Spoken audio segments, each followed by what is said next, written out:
Hello and welcome to the For Parents Like You podcast. My name is Hilda-Joy O'Connor, and on this podcast, we will be talking about all things to do with parenting.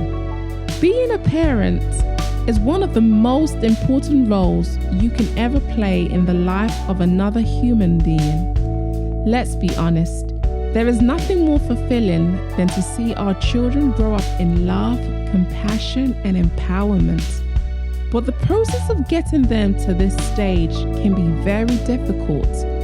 On this podcast, we will be discussing ways of how to equip parents like you and me to become more effective and purpose-driven. Thank you so much for joining me as we dive into today's episode. Hello and congratulations, parents, and to your children as well for being accepted into primary school.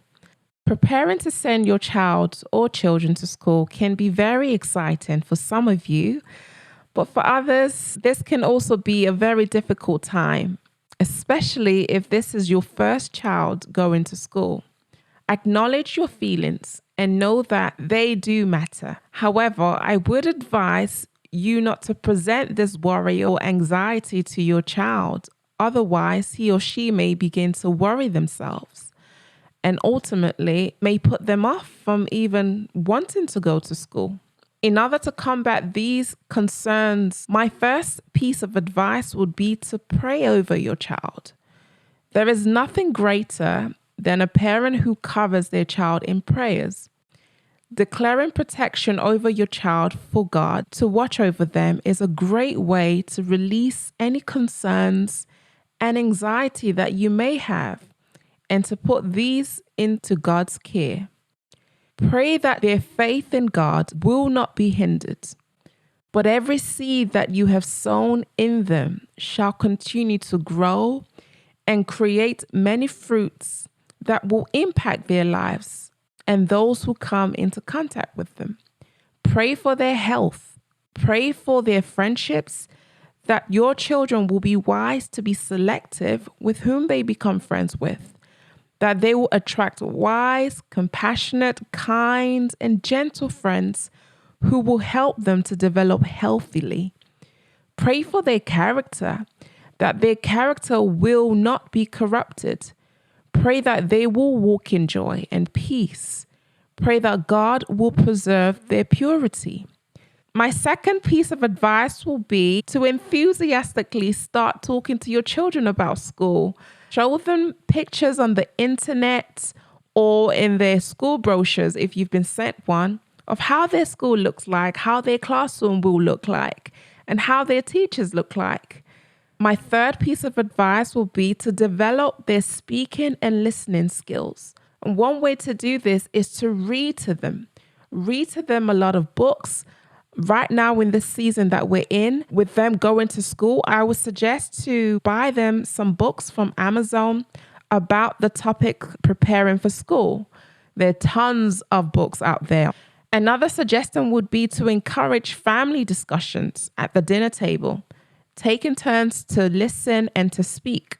My fourth piece of advice would be, if you haven't done so already, go with them to buy their school uniforms. Get them to pick their shoes, their tops, their jumpers, etc., so that they can actually feel part of the journey. And after purchasing this item, get them to try it on at home, not just once, but maybe a couple of times a week, so that they start getting excited until the day they actually start school. My fifth piece of advice would be to create or join a Facebook or WhatsApp group with other moms going to the same school and starting in the same year as your child. For example, with the school that my daughter is currently going to attend, there's been loads of moms that have met up at the park a couple of times.